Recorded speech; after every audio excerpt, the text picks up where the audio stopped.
can conclude in that manner. When you entered this hall this morning, we played the song of Gloria Gaynor, I'll Survive. Now, she sang this song in 1978, and I want to read the words of the song that is applicable to domestic violence. Those of you who worked with domestic violence will know what is the evil circle of domestic violence. At first I was afraid, I was petrified. I kept thinking I could never live without you by my side. But then I spent so many nights thinking how you did me wrong. And I grew strong. And I learned how to get along. And so you're back from out of space. I just walk in to find you here with that sad look upon your face. I should have changed that stupid lock. I should have made you leave your key. If I'd known for just 1 second you'd be back to bother me. Go on now. Go. Walk out this door. Just turn around now, because you're not welcome anymore. Weren't you the one who tried to hurt me with goodbye? Do you think I'd crumble? Did you think I'd lay down and die? Oh no, not I. I will survive. Oh, as long as I know how to love, I know I'll stay alive. Isn't that beautiful? I mean, go home tonight and listen to Gloria and sing along with her. So, ladies and gentlemen, without much ado, we don't have much time. We're going to shorten our session. We are going to deal with sextortion and with sexual harassment in the workplace. I'm going to introduce Justice Baratangu Tsumi. She's going to give a short review of sextortion, and then Kemi Bihari is going to introduce our proposed policy for sexual harassment that we want to introduce in the IAWJ. So, Connie, without further ado, you have the floor. Thank you.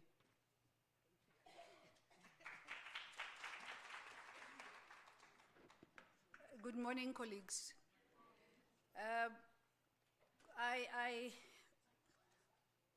We have made a conscious decision that there are more pressing issues to look at. You'd remember that the crux of the conference is on GBV, SGBV, and we didn't get sufficient time to go into that, come up with innovative ways in which to deal with these issues, to advise the office of Ms. Shabalala's office. I don't see her here. To DG Maluleka's office as to exactly how we should proceed with these matters. When we go back, we did not look at innovative ways as to how we are going to deal with them. So we are saying we would rather go there than deal with these ones that are more personal, that talk to us as judicial officers. I don't want to go deep into this. All I want to say is to introduce this concept of sextortion. Senior advisor of the IAWJ, Nancy Henry, said in an interview in March 2020 that the concept of sextortion arose from conversations that the IAWJ has had with judges from different countries all around the world in about 2008. Up to 2010, the IAWJ decided that this sextortion, that which women across all spheres of government, including the judiciary, were complaining about, that did not have a specific place to fit into corruption, rape, or anything. Just this, that has been there all along. The IAWJ decided to call it sextortion. That's where I end. We're not going to go into the issue because we need to reflect properly on it. What we have decided in consultation with the executive of the SAC IAWJ is that we are going to hold webinars on the issue Mr. Bihari will come in now, Kimi Bihari will come in now and just say a bit on the sexual harassment as well, but we're not going to go in depth with this. We'll hold a webinar advised by the Vice President of Programs as to when will we have the webinar on sextortion. In the meantime, we are going to send you the video clip from the IAWJ itself. We're going to send you material to look at probably next weekend but within the month of August, we would have dealt with sextortion, what it means, how to identify it, how to address it as a judicial officer in South Africa, particularly as a member of the IAWJ. I thank you.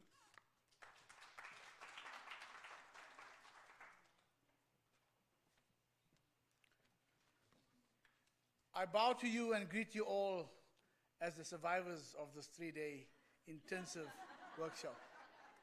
Lani used very apt words this morning. Colleagues, as Judge Muchumi mentioned, we have already drafted or done a draft anti-sexual harassment policy. We're focusing on the SAC IAWJ members, but hopefully it can extend to other bodies and so on. The emphasis is, of course, taking from what we've heard over the weekend. But one thing I want to leave you, you will get a comprehensive PowerPoint presentation. You will get a draft policy. Because of the inclusionary approach, it's important that you take the time to send some comments to us. Because when you're sitting thinking in a small group, you don't perhaps look at everything that's applicable, right? But just a thought on the theme for this entire session. We were talking about gender parity, and questions were about why reaching gender parity and dealing with gender discrimination. Colonialism, which is one of the contributors, has been around since the 1500s. Right. I'm a bit of a history student, eh? Racism, apartheid, but racism since the 1600s. Patriarchy and gender imbalances. When? Huh? 1300 BC to 1600 BC. So are we still talking about gender parity? So these are some of the things, please, think about it. Look at the PowerPoint, look at the draft policy, and give us as much input, and I will be looking forward to the webinars, and hope most of you or all of you can join. Thank you very much. I think we're going to get the medal for the fastest session. Just, ladies and gentlemen, sextortion is a strange concept. Have you ever heard of that? I just want to give you 2 examples of what I experienced at the Tsepong Domestic Violence Center. I'll be very quick. I'm reading from the statements to explain to you exactly what sextortion is, so that when you can go back to your offices, so when that you are in your office, that you can identify it and realize it. In the first week of December 2016 at the Tsepong Domestic Violence Center, the statement in a file read as follows. I'm a 24-year-old student at the UFS. I've been living with X. He's 43 years old. I've been living with him for 18 months. By living with, I mean I have been residing in one of his houses in the northern suburbs of Bloemfontein, a beautiful house. He's away a lot. I know he's married. He supports me and my child. Yeah, I have a child with him now. He pays for my studies. He got married secretly again, and he now has literally put me and my child out on the street because I do not want to have sex with him anymore. Help, I have nowhere to go and nothing at all. I need a domestic violence protection order. That's extortion. The next one, a 19-year-old girl from Kwakwa. X59 brought me to Bloemfontein to care for me. He loves me and I love him. My family struggles and we do not have food there every day. X says that I am very beautiful and he gave me lots of clothes and jewelry and he took me to Johannesburg once. I'm here at Tsepong because he stabbed me with a knife last night because I didn't want to give him sex. He brought a new girl in from Kwakwa now and he is paying her for sex now. Help, I need a protection order. That's sextortion. Take it with you when you go back to your offices. That concludes our session, ladies and gentlemen. The next program director can come to the fore. Thank you.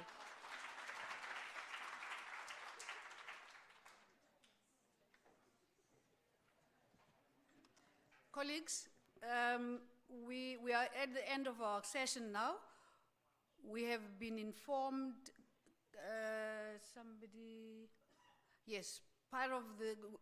we are at the session where we are going to go into breakaway groups. Please check your program right now. We into that session. It's supposed, just go into that. Jackie Wessels, ek is tevrede, dis hierso. Dankie Sissi. Ons soek jou dringend. Kom hier onder. Hierso.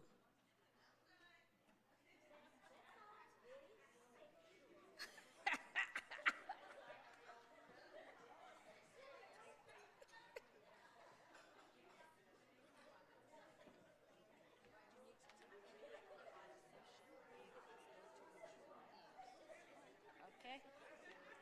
Colleagues, this is what is happening now.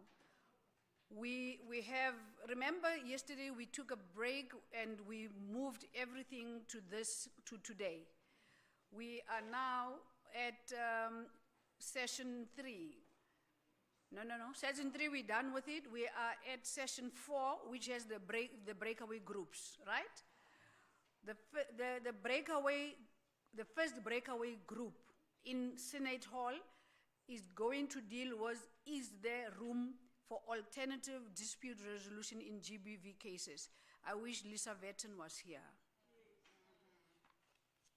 It's very important. We'll have to talk to her probably virtually. But that breakaway group, the first one, is going to address that. The chair is Magistrate Chetna Singh. Where are you, sister? Wait. There you are. It's you. She's our PC in Mpumalanga. The presenters there are Acting Deputy Judge President, KZN Division of the High Court, Toba Poyo Dwati, Judge Raylene Kedley, I saw her definitely, Gauteng Division of the High Court, my sister, Attorney Mashirin Nompikelelo Shinglezi. Where are you, sister? There you are, girlfriend. Then we do the second breakaway group will be at ZK Matthews Hall. You guys deal with how can technology assist in GBV cases and general adjudication in pandemic times. That will be chaired by Regional Court Magistrate Pearl Andrews, SAC IAWJ PC KZN, and Pearl, there you are, my sis, I can see you. Presenters there are Ms. Daisy Kuden, Customer Training Manager, LexisNexis, South Africa. Daisy, where are you, sister? She's not here. All right. It will be PowerPoint. All right. My understanding is she will give you a PowerPoint presentation. Acting Judge Jinx Bula, Gauteng Division of the High Court, SAC IAWJ Treasurer. She will be responsible. Breakaway Group 3, Exam Hall 1. The topic there is probing the reach of patriarchal culture and its corollaries. Session chair will be Acting Regional Magistrate Mikateko Mabobo. Mikateko, where are you? Mikateko. We were having breakfast together. What happened? But it's Mikateko. She is our assistant VP programs. We'll inform her as soon as she comes in, but it's breakaway 3, Exam Hall 1. Their presenters are Captain M. Matsepe, UNISA postgraduate student. Captain Matsepe, Ohona. There you are, my sister, think a woman. Captain, my captain. Gender-based violence and femicide among female law enforcement officers. Please, we need to hear about that. We want to understand why we have difficult women when we report these cases, unpleasant girls that don't smile like you. Who will be saying breaking barriers and barriers. Then we have Ms. Ubakeng Malapani, Unisa Law Clinic. Are you here? Ubakeng? Ubakeng, thank you. And when a girl, you are addressing balancing the scale of justice in South Africa. All right. Then we have our brother, Judge Daniel Tulari, Western Cape Division of the High Court. He will speak to male perspective on patriarchal culture. Daniel, you there? I see you. We had breakfast. I would be surprised that you are not here. Then we will have our breakaway, the fourth breakaway group in Exam Hall 2. You guys are going to talk to judicial ethics and wellness, but we're not going to address, I'm reminded now, Shanaz looked at me above her spectacles like this, so I know she's scolding me. We are addressing wellness only. Remember, we are supposed to leave earlier today, so we're cutting off some bits that we can do separately at a later stage. Shinaz Mia, Judge of the Gauteng Division of the High Court, will present on wellness, which is very critical, so that when we go back, we know how to deal with this animal. And then we are going to, later on, I'm somewhere clapping everything together so that we don't chair too many times, considering the time constraint. We are going to have session 5 later on, as soon as we are done. But colleagues, when we are in those groups, remember, the presenter will be presenting, but there must be somebody that is taking down notes, making notes, and looking at critical aspects that are coming up. The presenter will probably be the one that will be reporting back to say, this is how we've come again. Jinx is good. Okay, but there will be a report back. But the point I'm making is that this is a very critical part of the program. We have to say to those that mandated us and asked us to address the 3 legislations, that we have reflected on them, we have remembered our own challenges in the court, therefore we want them addressed in the following manner, or if they cannot be addressed in the following manner, we want the following changes to be made so that our lives are made easier on the bench. And if our lives are not made easier on the bench, then we will ask Ms. Chabalala from Women and Persons, not people, and Persons with Disabilities, Yaki Vessels, and Lisa Vetten, the panelists of yesterday. They will be able to guide us as to how we can wrap it up neatly. Then in session 5, as I was saying, Judge Nomsa Kumalo will be the program director. I'm somewhere introducing her, that's her there.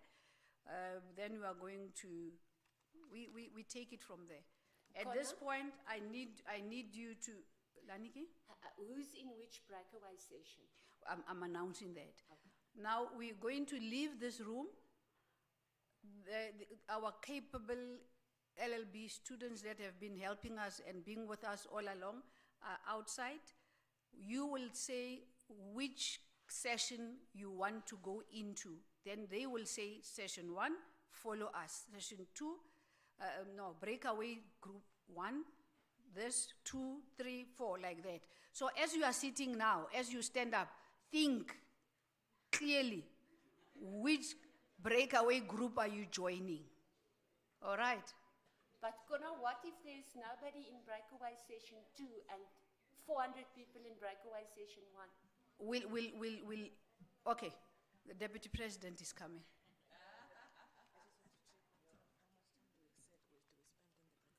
Okay. As we go, What time is it now?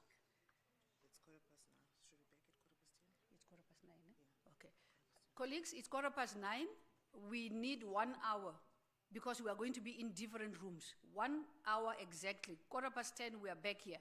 All right, let's go. Laniki, that problem will solve itself. I hope so.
salaries and all the other things that they have to go to.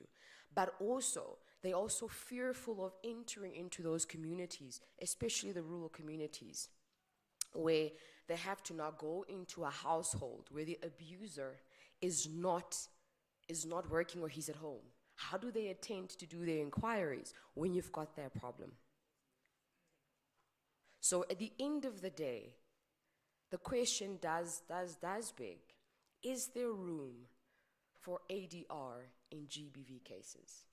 And it's like Judge Keatley say, if it ever does become regulated, it has got to be something that is attended to with great caution. Because the secondary trauma that is experienced by victims of gender-based violence cases, we cannot even begin to explain. We can try to understand, but we will never really fully know because we're not in those kind of positions. And for as long as we enter into our rural areas where tradition, where patriarchy, where women are uneducated, where women are not literate, where women are not given opportunities to perform and advance themselves, it becomes difficult for them to move out of those situations. I come from a previously disadvantaged community, as people like to call, but I was blessed enough to have people who invested in me to say, you know what, there's better for you out there. There are so many young women who don't have that opportunity. And what do they see? They see older men taking advantage of those situations. They see older men promising them a life that is better than the poverty that they experience at that moment. But because they are not informed to say, but in as much as that might seem promising now, it is not long-lasting and it is not going to develop you in the long run. Most of those cases, they are not just in rural communities. You find them in the suburbs as well. Like I mentioned with the example with the law graduate, there are so many independent, working, educated women who face abuse, but do not have the strength and the courage to report them because of the fact that they're afraid of what people are going to think of them. Because those kind of matters and those kind of acts are only experienced by people who are illiterate, people who are uneducated, people who are not able to fend for themselves. I'm in a position to fend for myself, so how am I even going to explain to another professional that I can't do this? You understand? So I hope that answers your question, that it is across the board. It is not just the rural areas. It's not just in the suburbs. It is not just in the townships. It is everywhere. It is everywhere. Thank you. Sure. Thank you very much. I think from my side, and maybe for capturing and going into the reporting session, the question raised by the gentleman is very supported by myself, because even though gender-based violence applies to all communities, unless you get the stats per community, per income group, per issues on socioeconomic status, you may need to implement different services at different levels. So that's a very important question that I take from the gentleman. For me, quick points are, yes, my point is, referring to court annex mediation, it doesn't work. Because even the civil issues now that on court annex mediation, the last research I've done, I don't know if it's still operational or not. Right. But let's talk mediation. Mediation, but it must not be regulated to such an extent where people are forced to go through that process because of the inherent nature of the complaints. Right. However, I'm supportive of legislation to regulate obligations, but not regulate the process. Regulating obligations, I mean, like you have in the Prevention of Illegal Evictions Act. Municipalities have the obligation of alternative accommodation. So something like that, in terms of establishing shelters, looking at ways of encouraging. I had a discussion about 2 weeks ago with a group of domestic violence, a group for the gender-based violence. And therein inherent, you see the difficulties that everyone does. So the question, what you pose right now is to the T, it's accurate. But this happens on a far larger scale, even at that. So it's important that we go there. So regulating obligations as opposed to regulating that. For me, I'm a strong supporter of the International Ombudsman Association and the Organizational Ombudsman dealing with mediation and conciliation. I think that is what we must start looking at because, yeah. So those are just a few takeaways I think we can do, and in the interest of time. But of course, thank you. Thank you, Advocate. Thank you so much. Can I just make a last remark? I wonder if his question was answered. He asked, what is the cause? Is that right? You asked, what is the cause? It's because we have a culture. Can you hear me?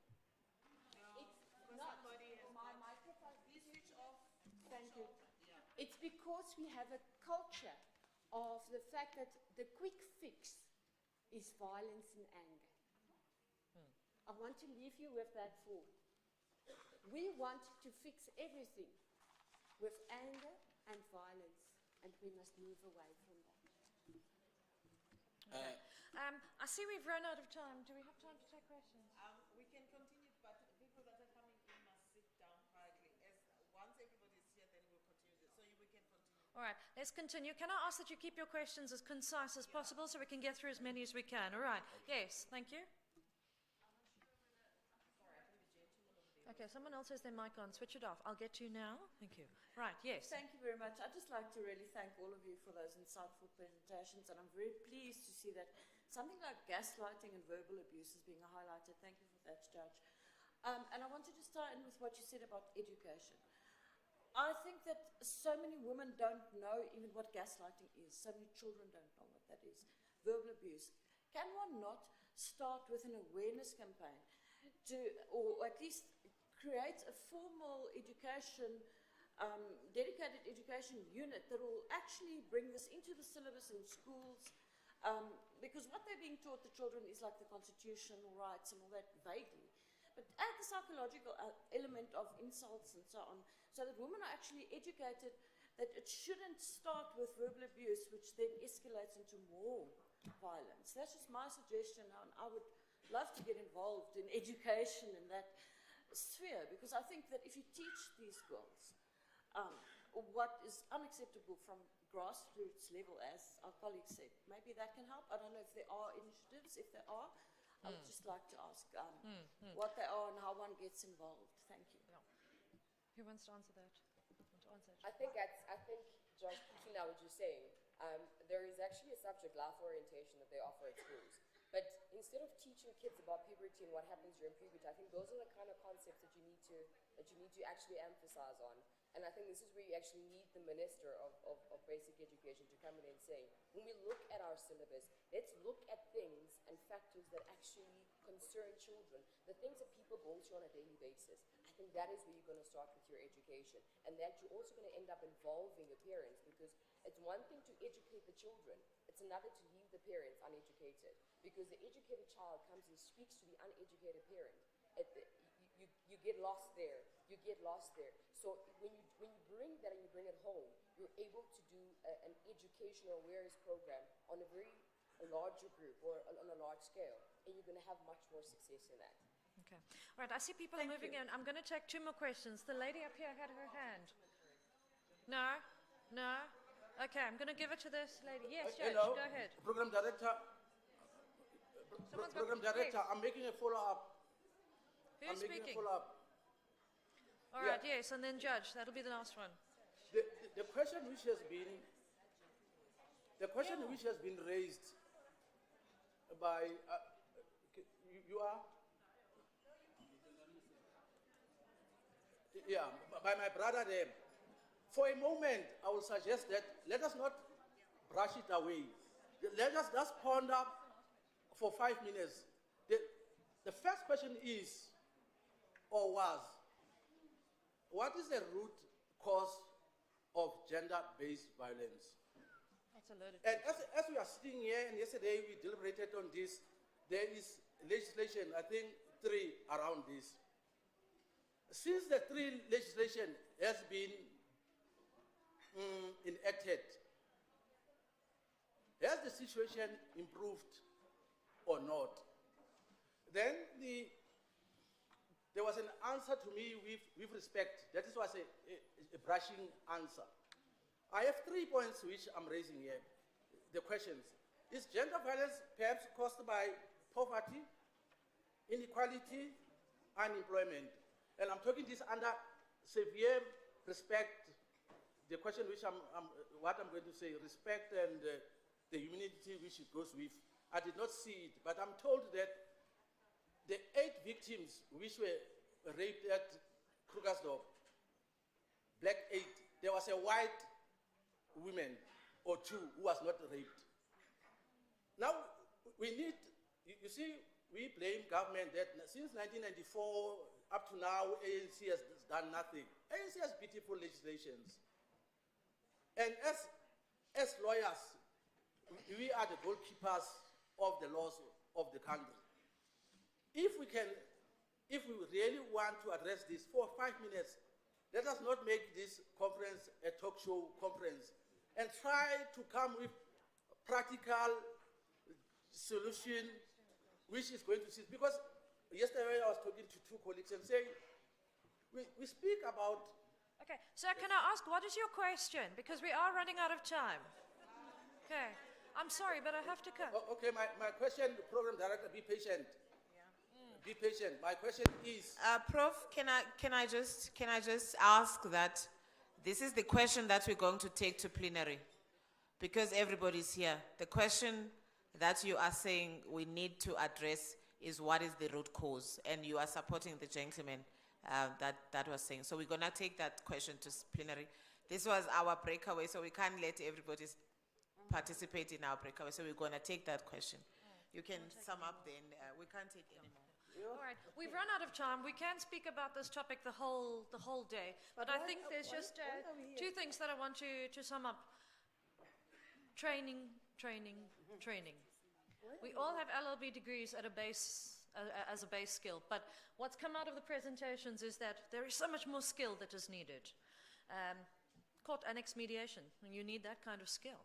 You need the skill to know and to understand what is emotional abuse, what is gaslighting. Magistrates have to be very creative in their orders. That's why there's a part of that form that says not to commit the following acts, and it's not legislated. So you've got to fill it in. Not to arbitrarily deprive the complainant of her freedom. Not to break, damage, destroy any of the property belonging to the complainant. All of this is part of emotional abuse, you know. So think ahead. Think ahead so that you can cover for the future acts what you are gleaning from what little they can tell you. Because they can't tell you everything. But you need to have the skill to be able to see into that. This is emotional abuse. And on that I'm going to leave you. Thank you. Thank you. Sorry.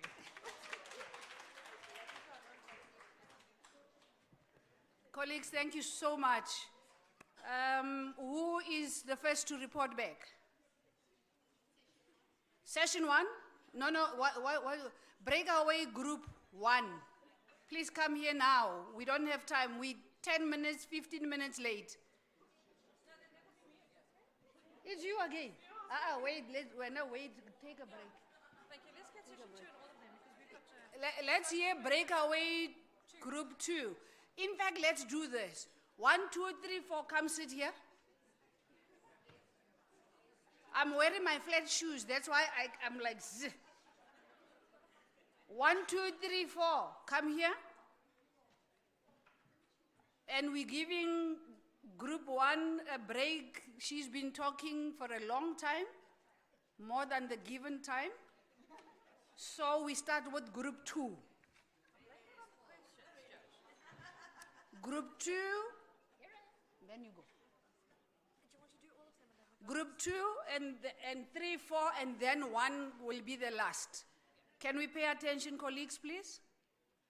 Okay.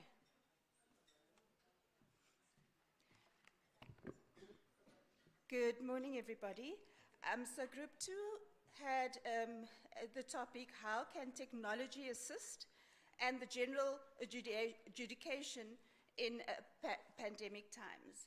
So what we see is that the domestic violence bill proposes what we coined techno law that was included into those provisions, more specifically in Section 4, that speaks or provides that any complainant may lodge an electronic application by submitting the application to an electronic address.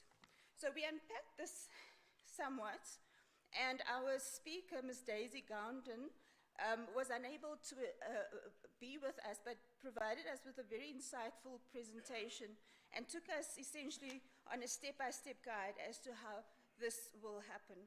So there were various concerns raised throughout the session, and I'll just name a few of them that we touched on.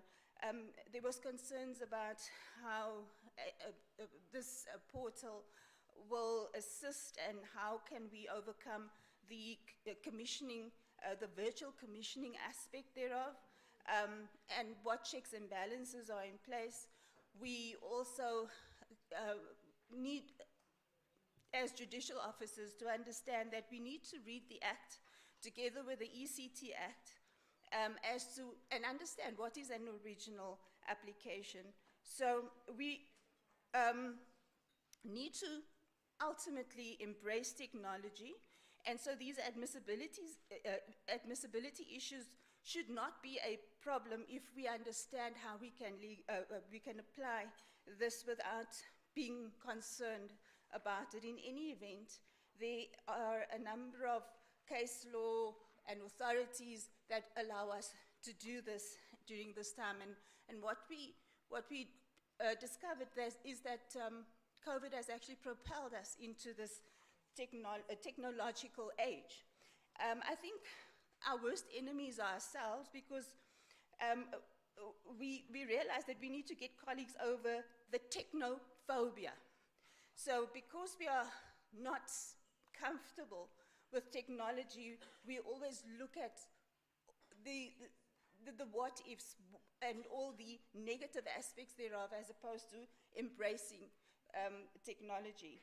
So we also identified other concerns that may play into the application of this, such as people who won't be able to access the online application because of the fact that they might not have electricity. Some people in certain communities do not have the luxury of doing so. We also know that some of the victims are either, as we have heard, locked up in their homes, and some of their phones are also taken from them. So what do you do in circumstances like that, when you have the legislation, you have the recourse, but there's no access to the recourse?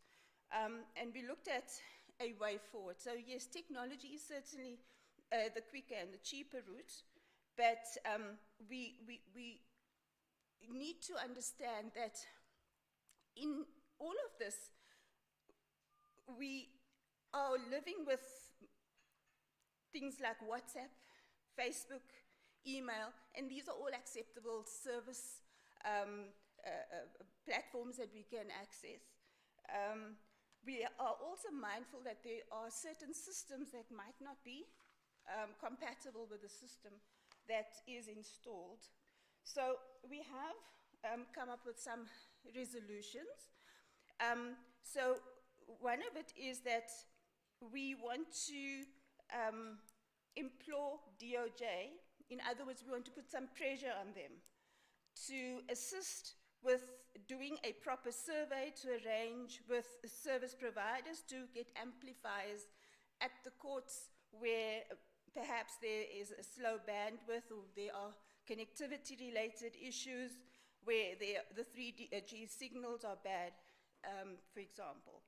We have also, in addition to this, we realize that technology will actually save witness fees, because we should also then look at being more creative as to what exactly witness fees will include.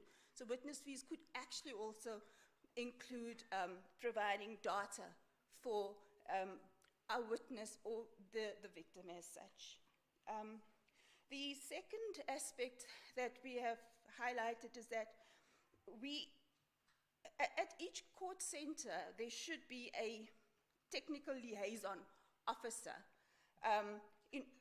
who will be a contact person who will assist in setting up the websites and dealing with the general technology or setting up of technology or questions related to technology so that we don't have to worry about that.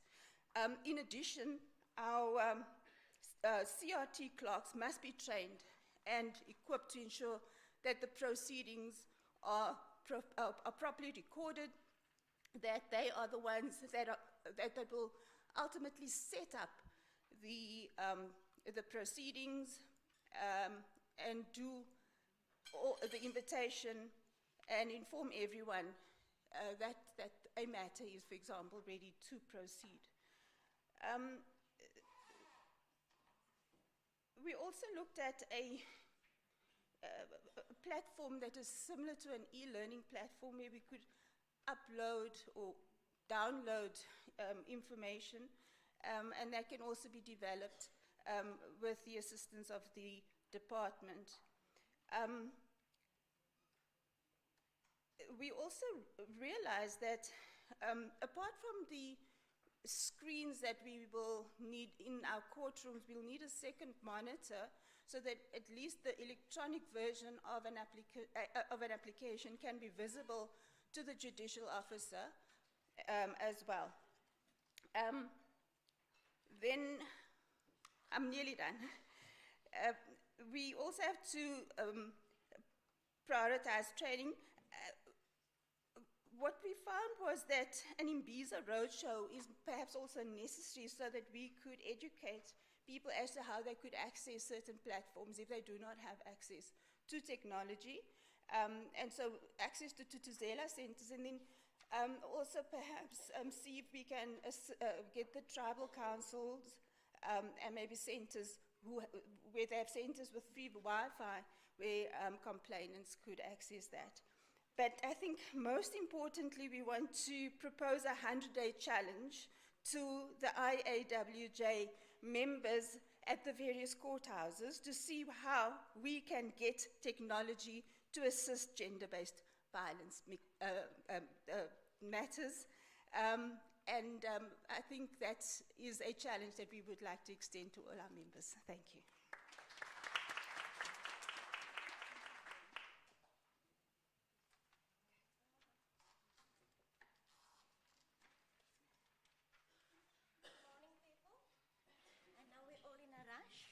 So this is going to go very quickly. Breakaway group 3. If you look at your... Please announce the time that you all must be finished at. All right. We must be finished by 11:15. So watch this PE girl speed in Gauteng. Okay, breakaway group 3. Look in your programs, you'll see the headings there of what all we discussed. We had Captain Motsepe on probing the reach of patriarchal culture and its colorism. In this, she dealt with it as follows. The core police functions are done in police stations, and that is where lower-ranked police women are found. They are placed there because they are women. Their ranks remain low. The highest that they go to is sergeant. Secondly, the shifts are led by chiefs, and this will be a male officer, never a female. Even if there is a female ranked sergeant and all the males are constables. They will tell her who to work with and who to place with whom. Furthermore, police officers, female police officers, are not placed in the field, and male officers don't want to be paired with female officers. Their rationale is a female will run away at the scene if there's violence, or they will have to protect her at the scene. Furthermore, as we know, SAPS was very male-orientated in any event. However, many women have infiltrated SAPS, specialized units, and they do excellent work, gaining convictions and good sentences. Notwithstanding that, they're still being prejudiced. Femicide amongst police women was something that she touched upon. Police women, however, have a rise in regard to femicide, where they are the victims. There is also a lack of support of police women in this regard in the field where they work as well as at home. The core problem, hence the need for support, is that male intimate partners of these police women feel insecure or jealous because of the females having to work with in a male-dominated environment and have male partners. There's a lack of understanding from the intimate partner and that this is just a professional environment. In the work environment, there's also lack of support. As you are mocked as a policewoman or you are ridiculed as a policewoman if you are sharing your domestic violence situation at work. Ultimately, this leads to the femicide of policewomen because they could not share this at work in order to bring about measures to get them some form of protection. It is then recommended that female police officers must establish a unity amongst themselves and establish a women's network. They must utilize their internal wellness EWHI programs, and they must engage in GBV awareness campaigns. That wraps up that topic. Told you. The next one was balancing the scales of justice in South Africa. This was by Ms. Obakeng Malapane from UNISA. She reminded us of our duties as presiding officers to always balance the scales of justice. She had the picture there of Lady Justice holding up the scales and the sword, and it indicated that you have to balance the scales, and sword is therefore the truth and fairness, the scale to carefully balance and weigh up the claims of each side, while the sword represents the enforcement. Justice must be harmonious. It's not about strength. It is about creating the harmony between competing balances. As presiding officers, we need to prioritize GBV cases.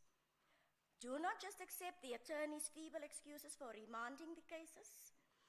In the same time, and on the other hand, the triad as in zin must always be applied. To do what? Bring about that equilibrium between these three competing interests. In that manner, you're also looking after the interests of the accused.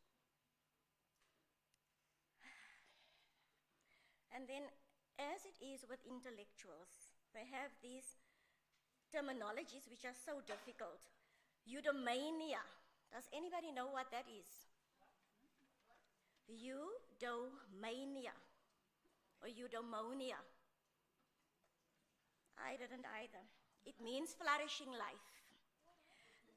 Make the best use of what is in your power and take the rest as it happens to reach equilibrium in all spheres of your life. And that ends of presentation number 2.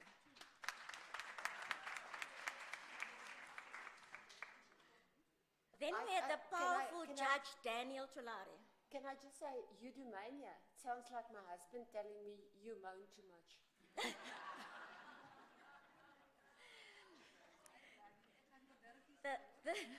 The next one was by the powerful Judge Daniel Tulare on male perspective on patriarchal culture. This was very informative. He says male culture teaches and provide that a man must make provision for the family and society. That speaks to economy. Security, that speaks to emotional intelligence. Identity, that speaks to your spirituality. At marriage or in intimate partner relationship, the woman is expected to, and indeed does, leave her family and now contribute to the estate of the man that she's married to or in an intimate relationship with. Thus, to the man's family. When that husband dies, because of this historical view of not identifying this new estate of this woman who left a family and this intimate partner or husband estate, the man's family comes after his death to take over the man's estate. Thus, you as a woman and your kids actually then do not benefit from your labor because you contributed to that estate, whether it is in support or through working. And that is the other historical prejudice that women suffer. He then took us to the issue so we then have to look at the issues that deal with estates as presiding officers when we have these matters in front of us. In regard to the femicide,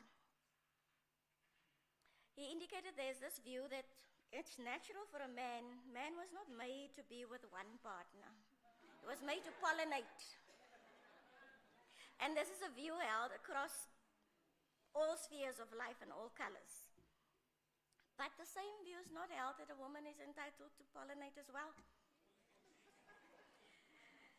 This is the very core issue and problem and cause of femicide.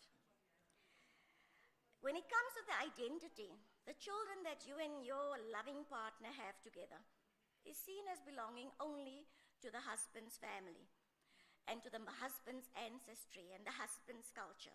And the woman's culture and ancestry is seen as less than, even defiled, and rubbished as not having any power. The man's ancestry is more powerful. Even that woman who left her family, if her brother now has some type of traditional function of slaughtering, then she's discouraged from going or prevented from going because of that view. And it is said that the animal that will be slaughtered and the meat that comes from that is seen as dirty or defiled. And in the result, the wife then doesn't go. Same applies in respect of religion. Those of us who are just aspiring to Christian beliefs or whatever the belief is, whatever the pastor says or whatever the mfundisi says, that's the way it goes. And as a result, all our lives are dictated by that.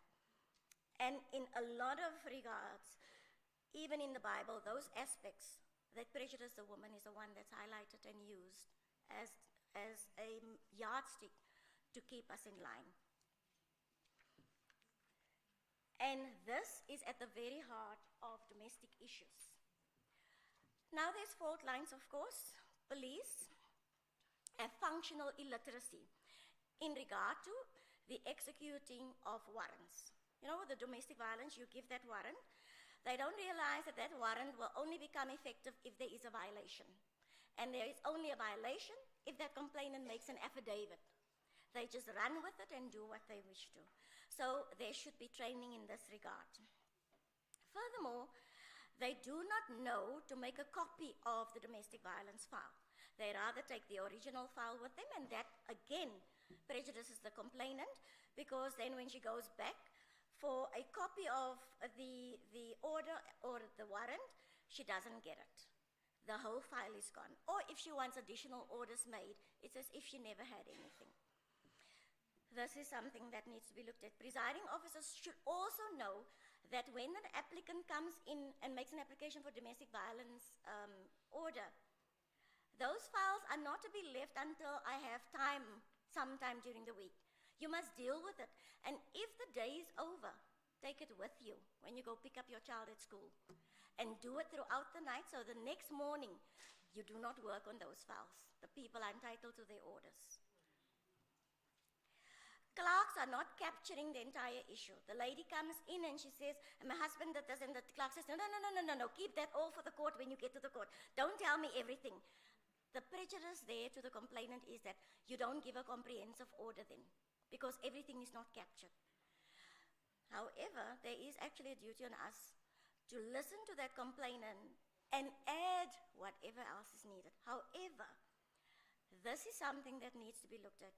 Speak to the clerks, train them in this regard, because we need to have full protection for that complainant. Ek sien so, maar hy is baie impactvol, weet jy.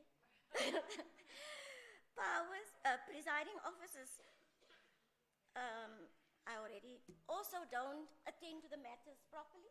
Matters that can be finalized on paper, you are postponing it and turning it into a trial. Look at the files properly and make the correct orders to provide comprehensive protection. Thank you.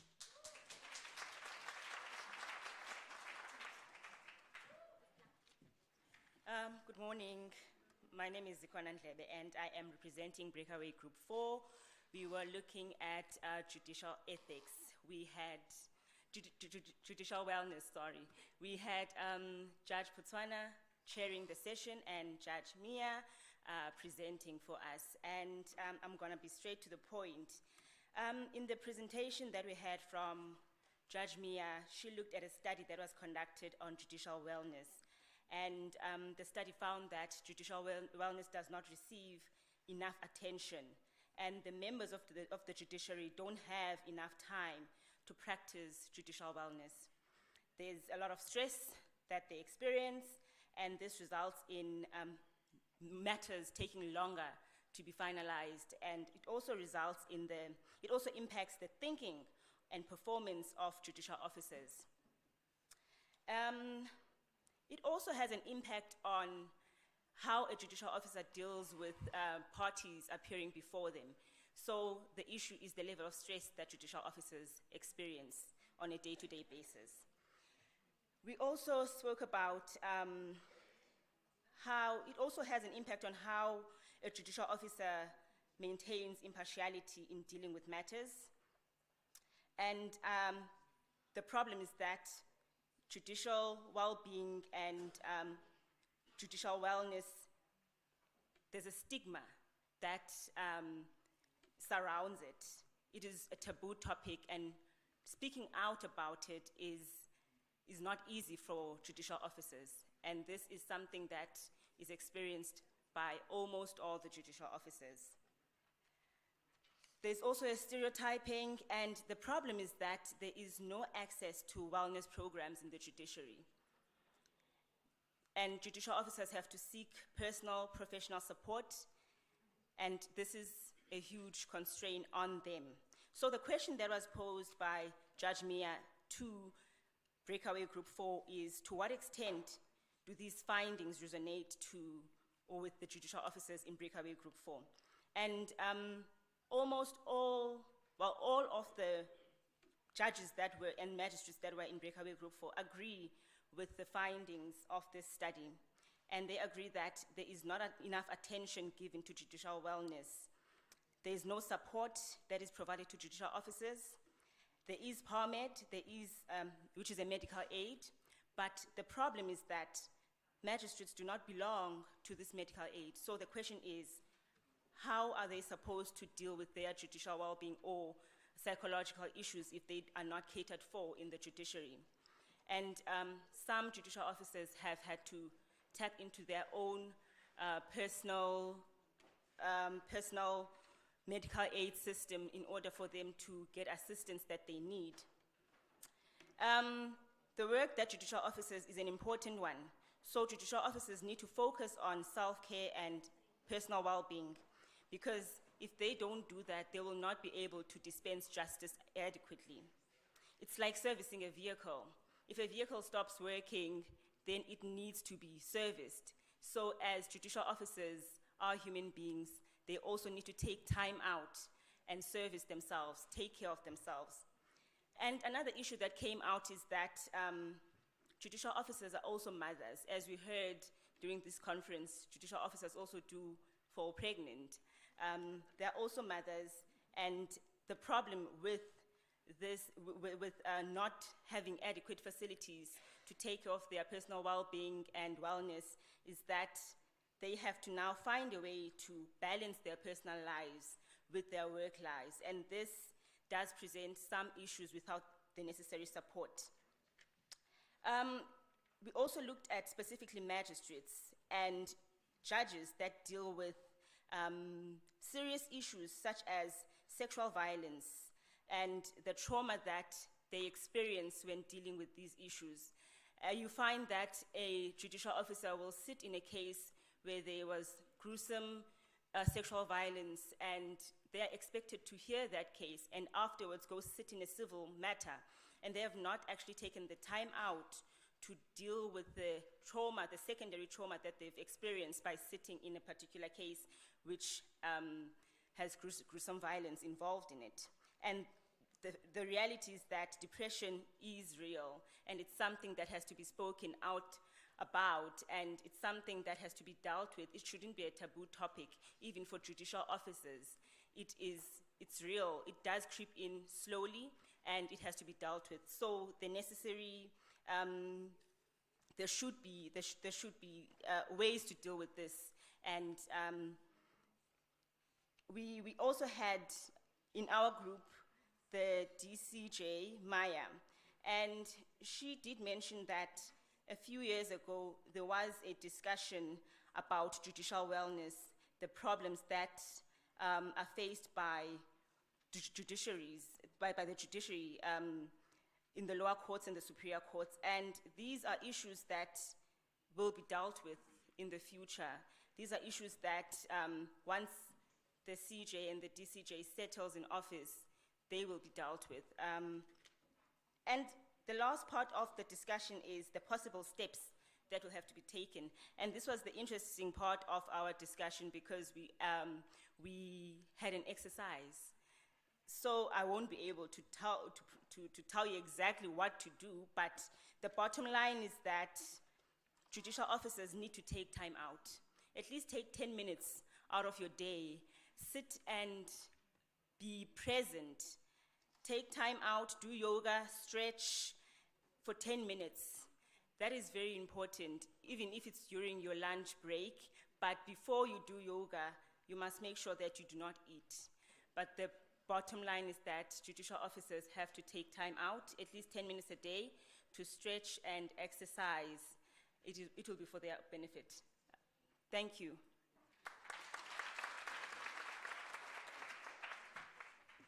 All right. Good morning, everyone. I'm Chetna. We were part of Breakaway Session 1. The topic for discussion was whether there is room for ADR in GBV. There was a lot that came out of this discussion, so I'm just going to sum up as briefly as possible. Our first speaker, Judge Tobapoyo Dlwati, spoke about court-annexed mediation. Our second speaker, Judge Kitely, spoke of the characteristics and the key factors that then come to bear upon or influence your decision-making in whether to actually commence with ADR or not.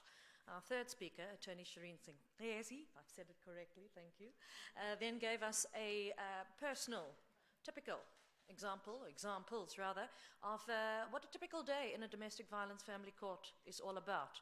And as judicial officers, you will have no doubt that you have experienced varied experiences, exactly like what was mentioned. So, to sum up, point number 1, 80% of family matters bear an element of gender-based violence.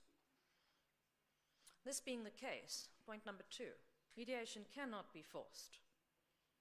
If indeed you are to mediate, then, in terms of court-annexed mediation, the crucial element is, what do the parties really want? All right? Remember too that if you're indulging in court-annexed mediation, it must be voluntary, it must be confidential, and I think that the important point about this is that you should not allow the parties to be in one room. It's better to have a caucus in different rooms. Right. The fourth point, mediation is certainly not applicable within a criminal matrix of factors. So I cannot understand how rape is mediated, but I believe there are situations where it is. If indeed you wish to have some type of mediation process within the criminal matrix of factors such as this, then consider, as Judge Lani Opperman mentioned, restorative justice. This might contribute to still bringing in the court processes and allowing the offender to be punished. All right. Lastly, insofar as whether mediation cannot be forced and whether you will use it, where does the legislation take us, or what should we consider in legislation? The point that came out of that is that if indeed we are to legislate alternative dispute resolution in gender-based violence, particularly the Domestic Violence Act, Then there must be a regulation of obligations, very much like the, and I use the shortened form, very much like the PI Act is concerned, so obligating municipalities to step in and to take a more proactive process. I can also indicate that insofar as the Amendment Act is concerned, there is a step forward insofar as regulatory obligations are concerned. Medical personnel who come into contact with these kinds of survivors are now obliged to report these things so that the court processes can actually come into being. So that being said, that was the breakaway session 1. Thank you. Thank you very much, Chetna.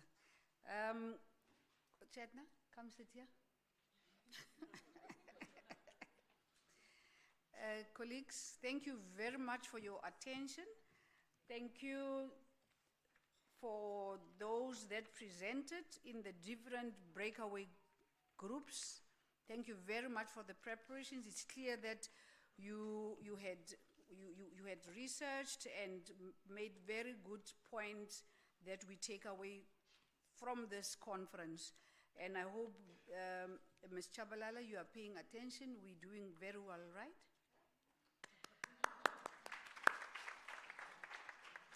President Maya, we're doing very well, right?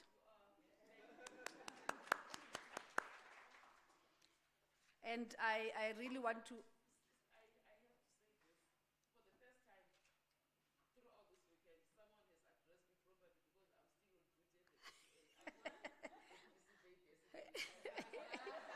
No, that's the jealous me still holding on. But I'd like to thank the kind of, what are you called now? The rapporteurs, yes. I'd like to thank them because they were originally not supposed to report back, but they did a very excellent job taking over that session very well. We can't thank you enough. I'm buying time. I'm looking at somebody that can come hand out the gifts. So I'm like going, thank you, thank you, thank you. I don't know how else to say it.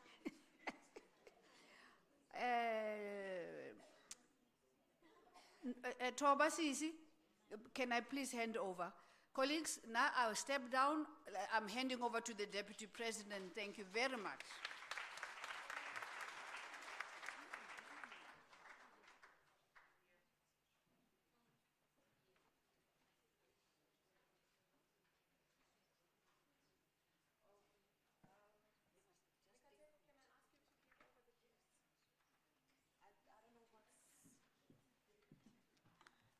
Good morning, ladies and gentlemen.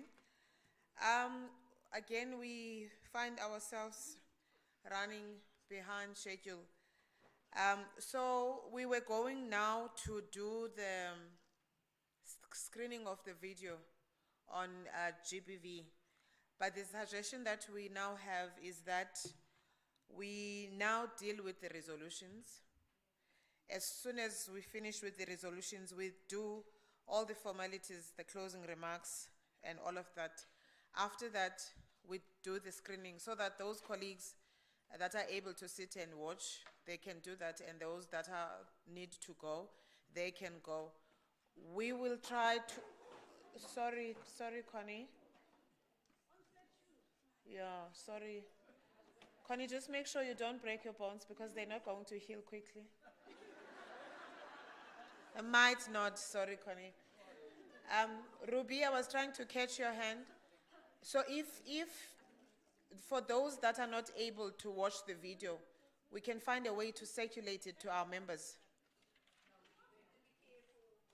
With that, okay. With the PCs, yeah. Yes. Yeah, that's a great idea. So what we'll do with those that are not able to watch the video, we'll share it with the PCs, and this is the reason why you will find time to meet as the provinces so that you can be able to watch it. Can I then call upon the team with the resolutions? Can I quickly make an announcement? Yes. Colleagues, I'm sorry I did not make an announcement. A colleague of ours has lost her bag, a conference bag. The problem with her loss is that her cell phone is inside that bag. So she's cut off from communicating with her family and all that. Can we all please look into our conference bags to check if there is one that has a cell phone and see why? Can you please stand up so that we can see you? And just stand up, see why, so that the colleagues can see you. And once you have found that bag, let's exchange with her. Please, colleagues, let's do that. Thank you. Thank you for that. Can I then ask the members of the exec that were capturing the resolutions to come forward?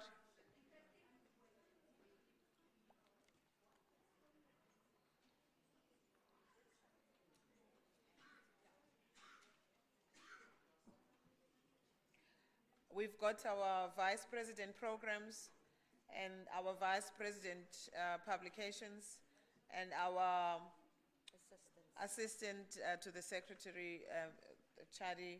So it's Ruby, Sadia, and Chadi, and the Assistant Mikateko. Over to you, ladies.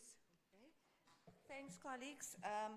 First of all, I'm going to tell you that we have looked at the resolutions. We have not phrased it because we regard it as a conference resolutions. We just picked up those that came from the breakaway session. So basically, this, the way we're going to phrase it is going to come from you. But I'm going to ask Sadia just to start from where, with regards to structure, just start from where we have phrased it, and then we'll add to where we stopped. Yes. We started with Agm Resolution, date of the next conference being 4 to 6 August 2023, and the venue Western Cape. Then we moved to the conference resolution, stating that SAC-IWJ, as in the case of the mother body, is an anchor supportive of women judges fighting this massive global problem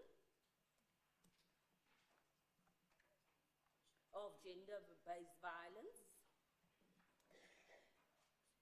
Then the second paragraph, SAC-IWJ is a powerful international global network to ensure women's access to justice in the face of discriminatory laws and practices, as well as barriers to justice for women, given the scourge of gender-based violence. We resolve the theme of this conference. Theme stated fully. Next paragraph. The state has a constitutional duty to protect women against all forms of gender-based violence, which continues to impede women's constitutional rights.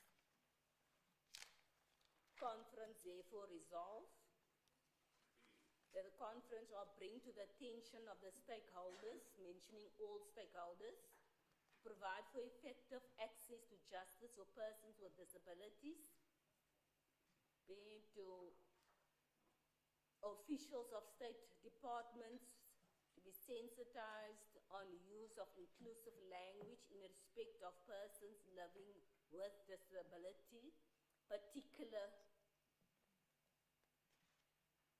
needs. Disability needs.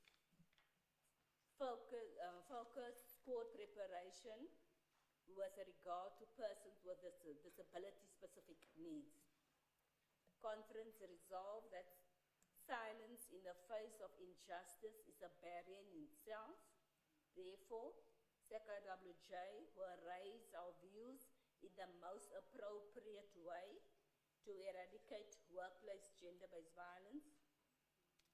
Conference resolved to request relevant state departments to comply with the constitutional obligation to the court to provide tools of trade with specific attention to those required for dealing with gender-based violence cases in order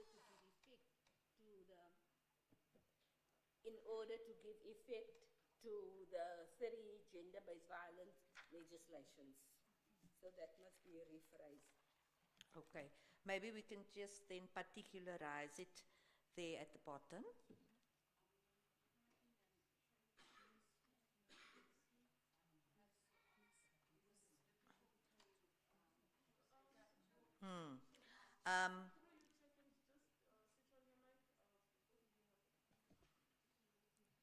My question was, are we going to Type type it and have it visually so that we can make our inputs? Because it's difficult to listen and process auditory without the visual screen. Then there's our secretary. She's the only one that can type very fast.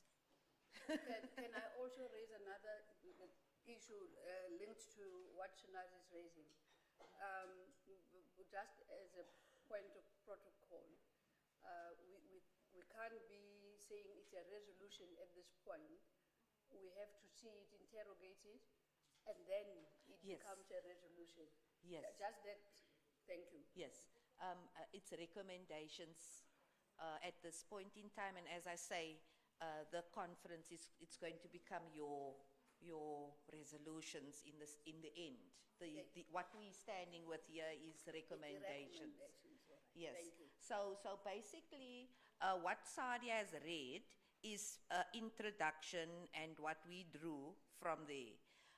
Now, I don't know, Anthea, there's a request that we type the resolutions and that it be put up on the screen as well for participants to visually be appraised. Okay. Was UNISA, sorry, sis. Was UNISA not recording? And then we are able to go like from Yeah, what but that is now going to I'm just be thinking wildly now. They did record. They did record the conference. You mean this as inscribing? Now, what she was saying, and then we take from there. I'm just double checking. Maybe we, so that we don't reinvent the wheel.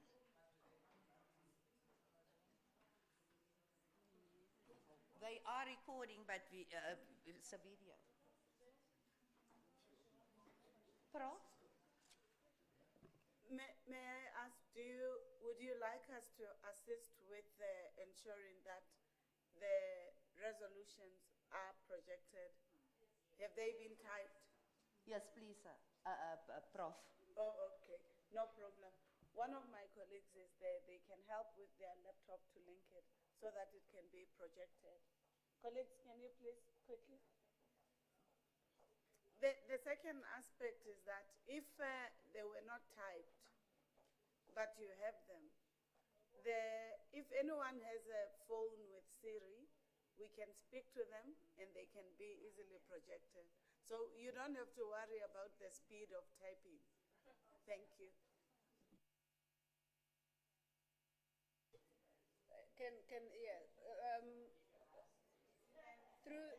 Through you, Madam Program Director, Kimi as a member has the capacity. Can we do go there and help?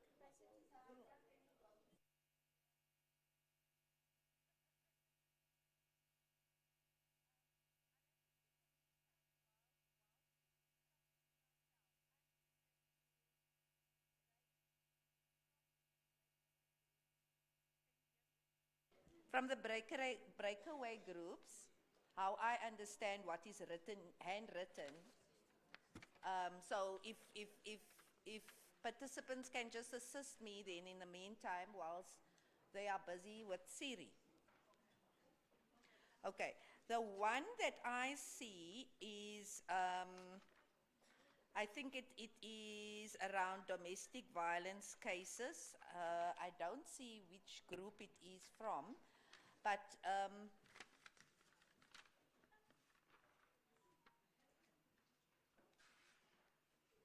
somebody wrote fault lines in domestic violence cases. Which group was that? Three, and that topic, the main question was there. Where's my program?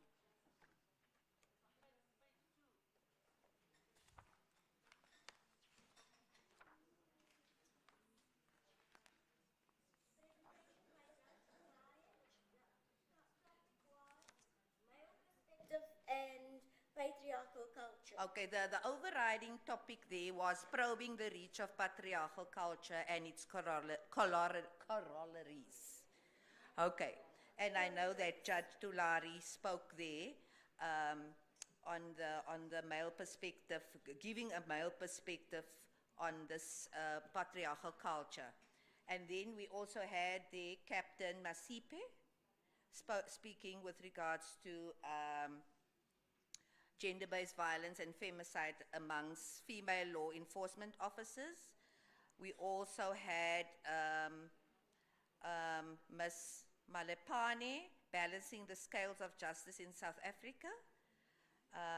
Yes, so if that came from that group, what is highlighted here is that the police have functional illiteracy.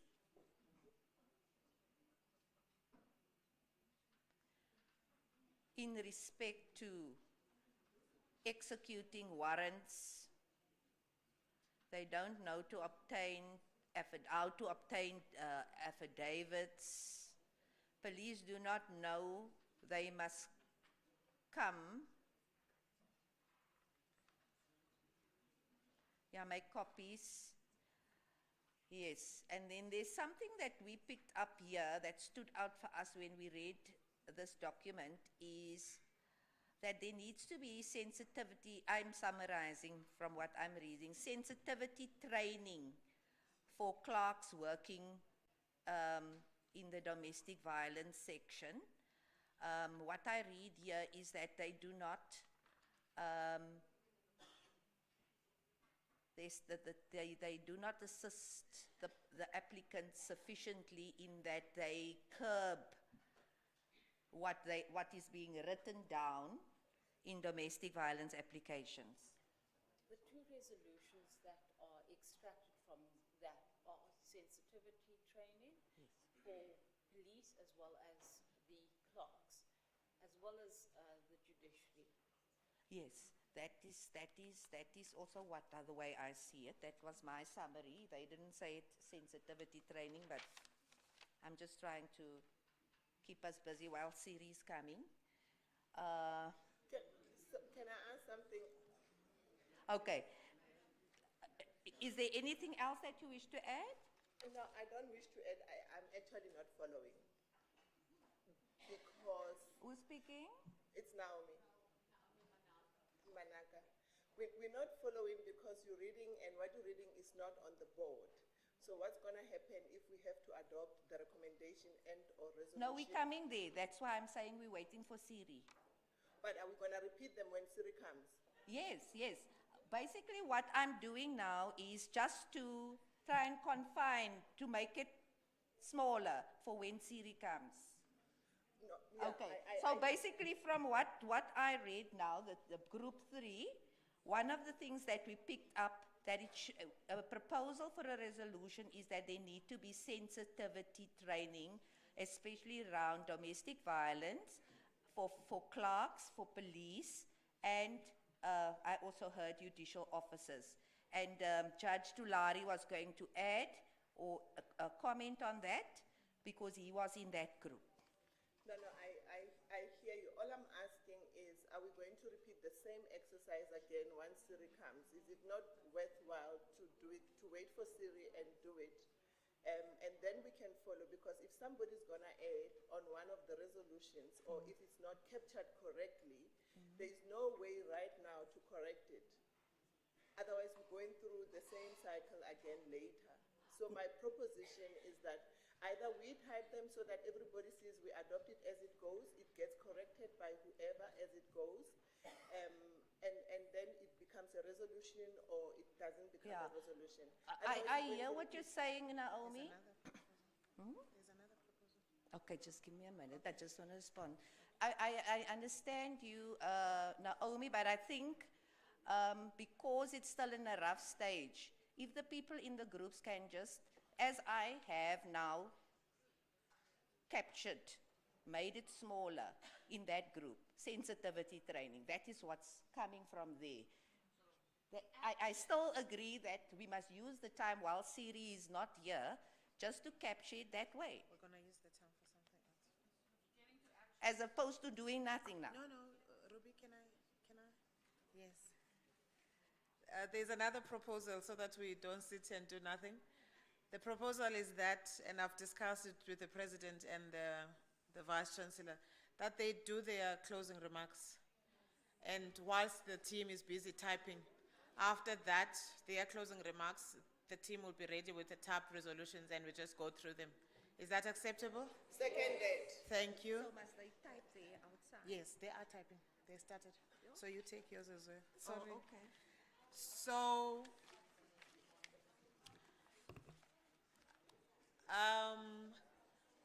what is the problem? Yeah. No, you've got it. Professor. Okay. Let's go. This is mine. I'm leaving it all over. You've got it here. No, it's fine. Put all the VCs here. May I then request the Principal Vice Chancellor and the President, the Deputy Chief Justice Designate, to join me on the stage.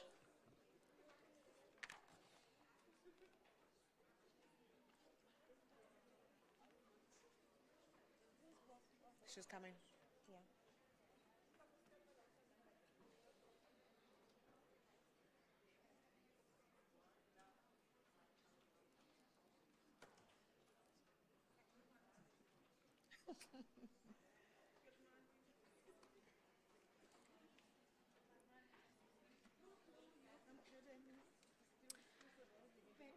Colleagues, we are almost at the end of the conference.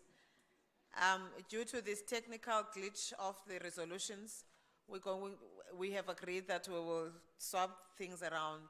So I'll call now upon the Principal, the Vice Chancellor of the University of South Africa, Professor Puleng Lenkabula, to deliver her closing remarks. Thank you, Prof.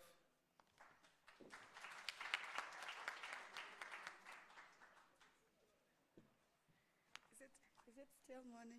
Good morning. I hope you are re-energized, having dealt with everything. Good morning. Yes, at least we need to have a sense of hope for the work that has been done is quite gratifying. Program Director Justice Toba Poyodwati, Acting Deputy Judge President of KZN Division of the High Court and Deputy President of the South African Chapter of the International Association of Women Judges, Excellency, Judges, Justice, Magistrates, colleagues present here this morning.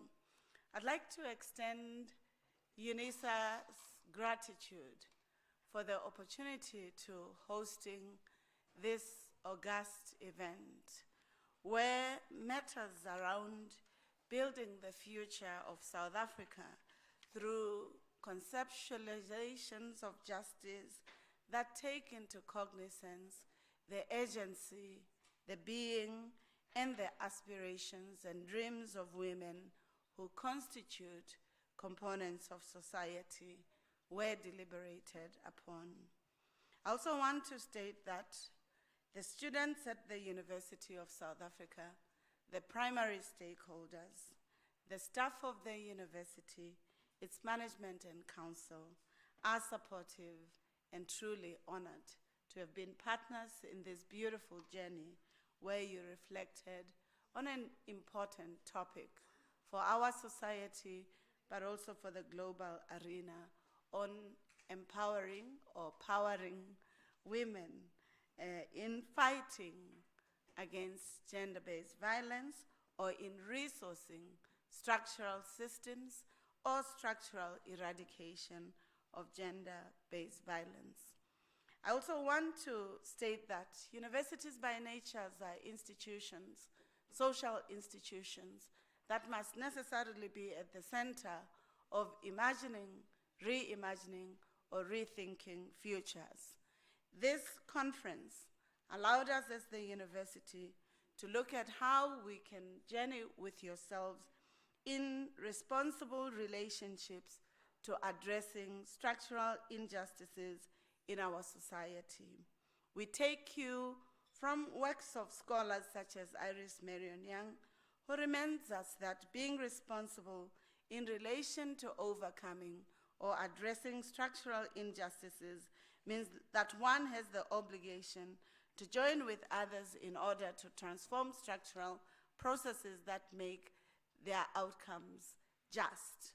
So the pursuit of justice and the pursuit of gender justice as constitutive to the broad conceptions of justice is a very important aspect that you and your organization, the South African chapter of International Women's Judges, is something that we see as a principle that is enjoined or entwined with our aspirations at UNISA.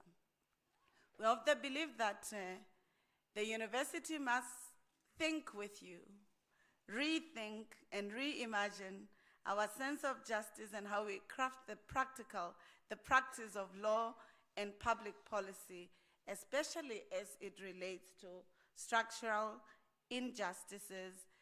And we critically have to think about how we work to transform structures and groups that oppress, exploit, alienate, and invite them to the table so that we can undo those.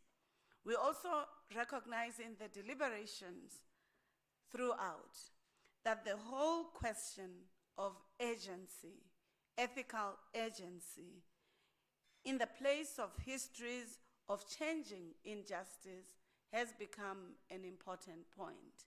And Justice Maya, you made that very clear, that we do not just get into systems as women, but we must ensure that when we leave such systems, they've been transformed to ensure that the justice that they articulate creates a social connection model that humanizes, but also that ensures that the social systems of education, housing, sanitation, electricity, but just our aspirations of the Constitution give us the power to practice and to do the right thing.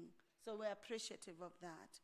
The last part that I want to speak about, which for us as the university has been quite important, is that I'd like to assure you that UNISA remains your reliable partner in the pursuit of a reimagined law, a faculty that is committed to ensuring that our students, our staff, but also yourselves as judges, magistrates, if you want to continue in the learning and the partnership that we would like to have, that we are committed to that.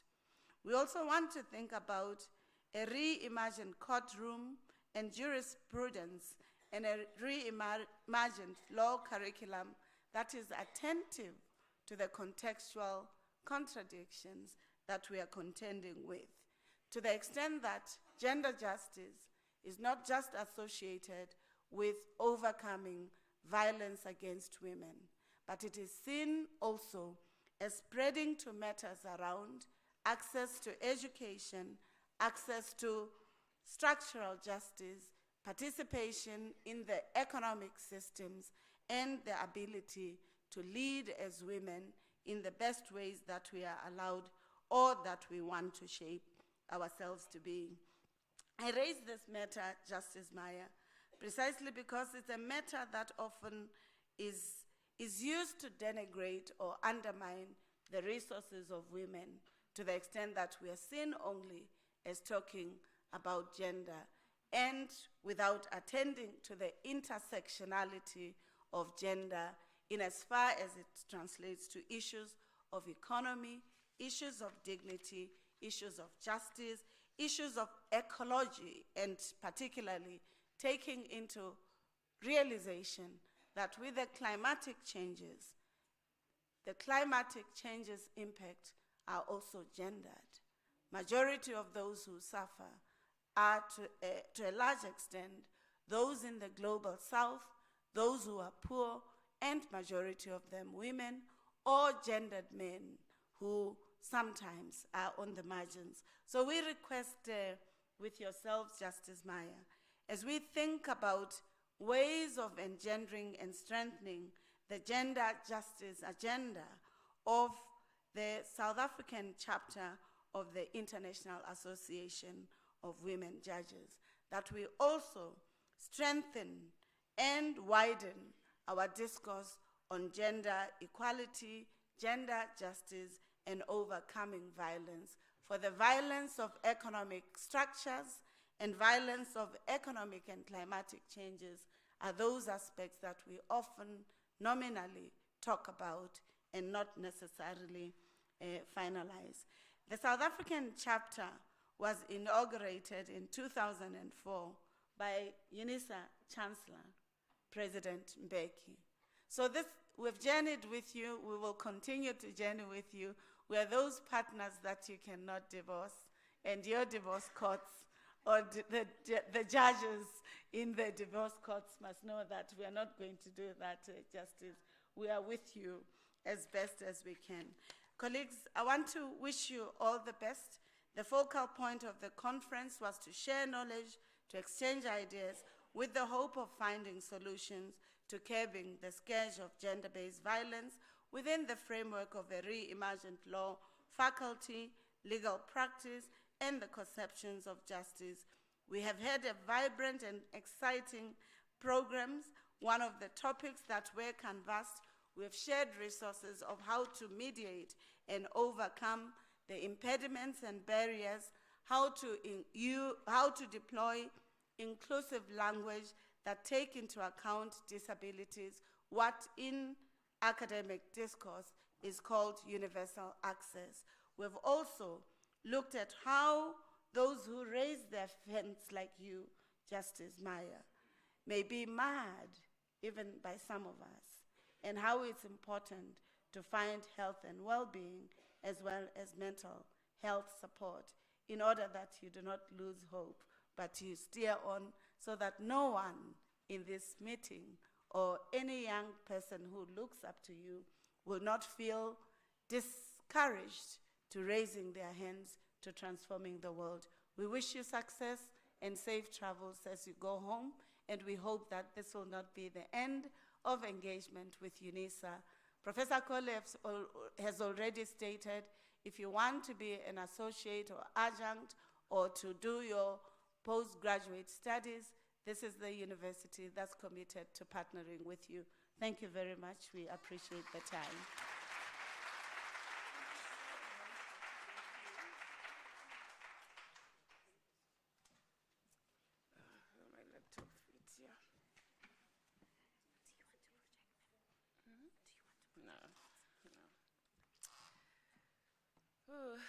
Good afternoon, everyone.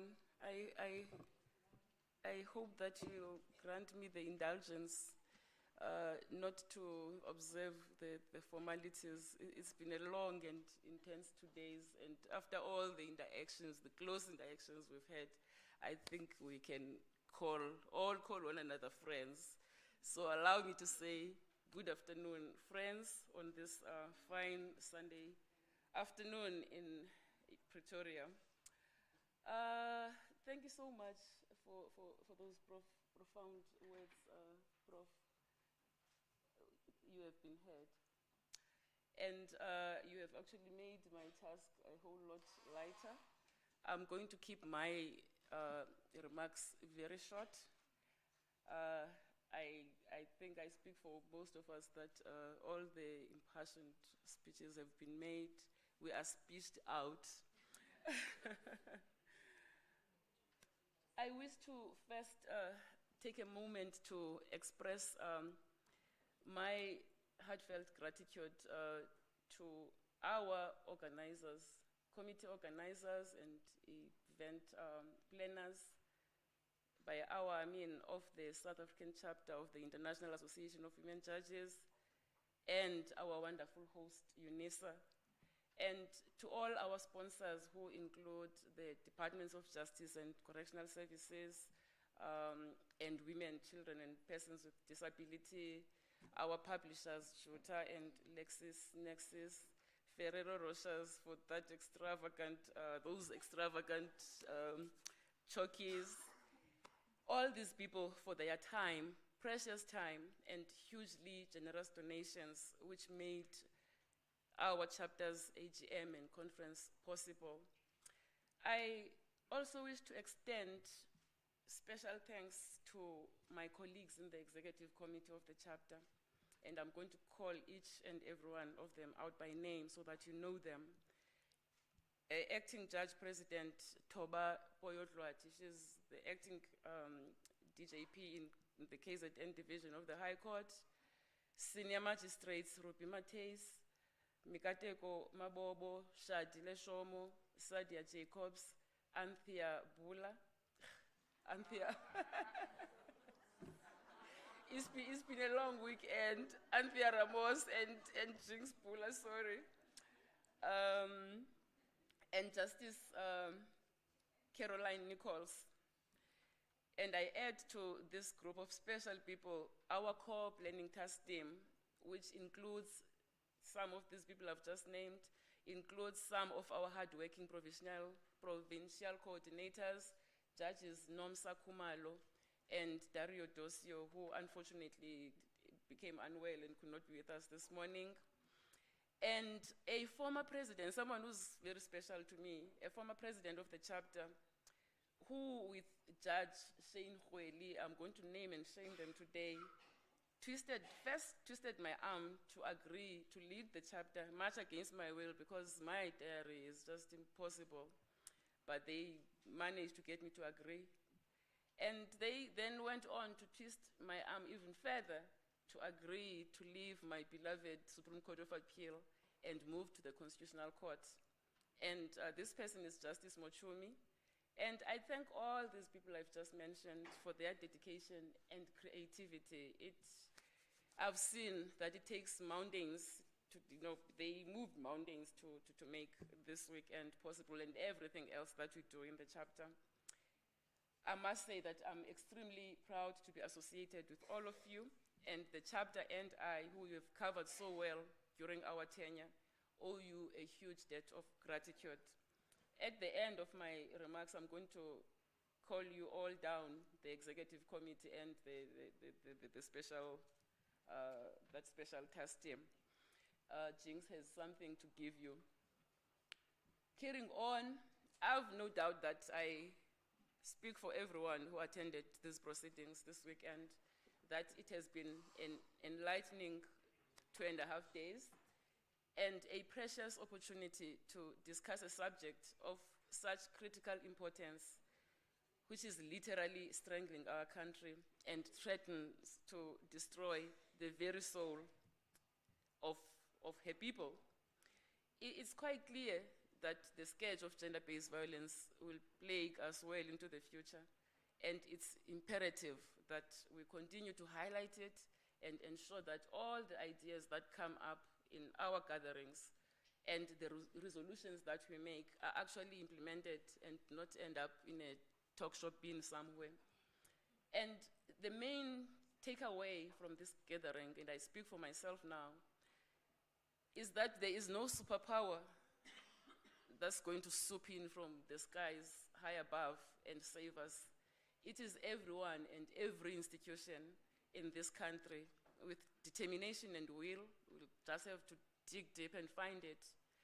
It's us who can and must vanquish the scourge and all the other social ills which are drowning us. I'm even scared of switching the TV on these days. It's just all bad, and I don't know what will become of us, but as I've just said, we must just dig deep and make sure that we pull ourselves out of this morass and save this country, if not for ourselves, for our children and the next generations.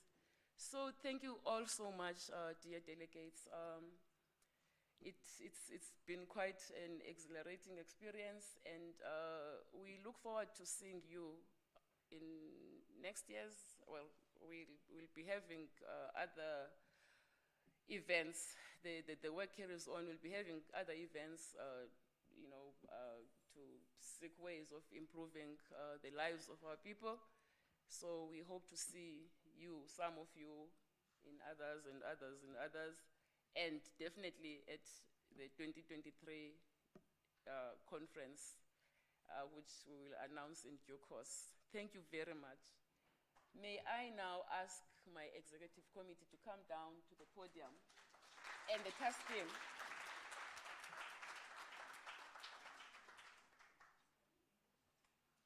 Jinx, may I hand over to you? I don't quite know what you intend doing. Thank you. So Siri has delayed all of them. That's the problem. So those that are present, Namsa Kamala, we recognize you.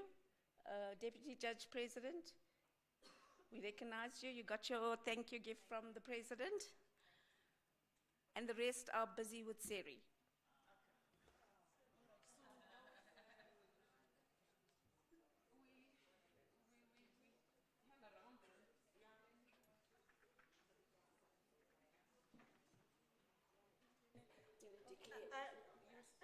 I also want to thank Justice Maya and the Department of Justice and Constitutional Development for giving some goodies for our students. So thank you very much. We appreciate it. So colleagues, the Siri team has arrived. So Judge Maya, there they are.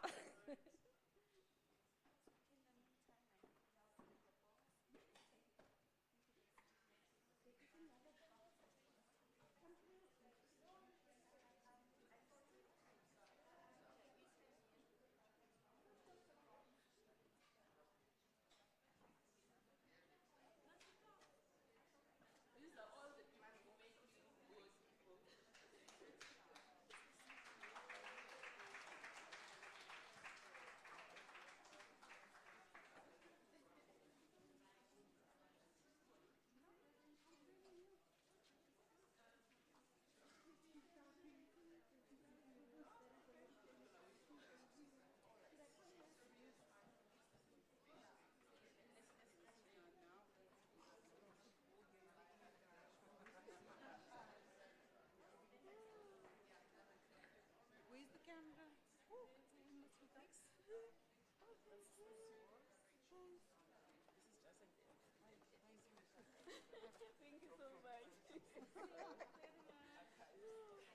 so much. Okay, and now we're done. Can we go? No, we just want to say something. And Miss Dario, is that one of these sick? I saw you even for contact test yesterday. Yes, it was negative. Yes, I saw it. This one you get.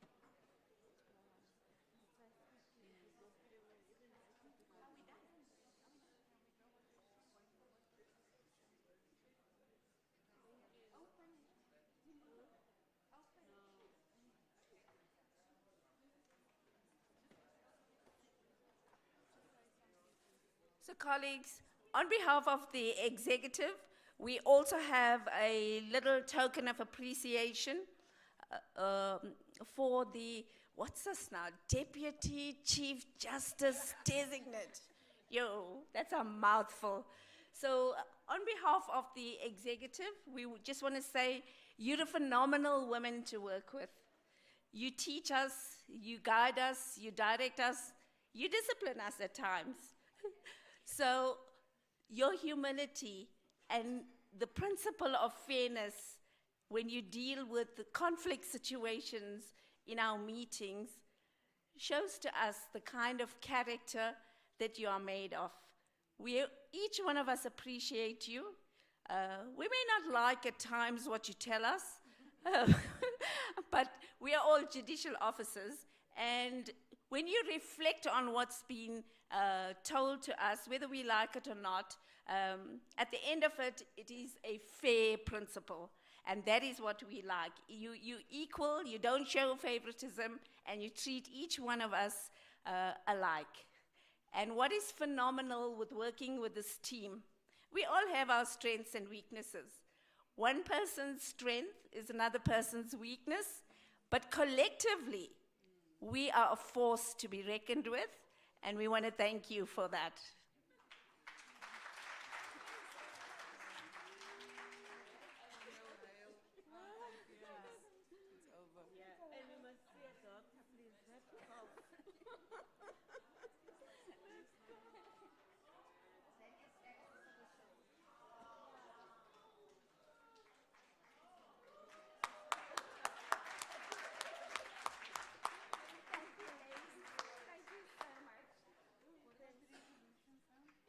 Analyzing them.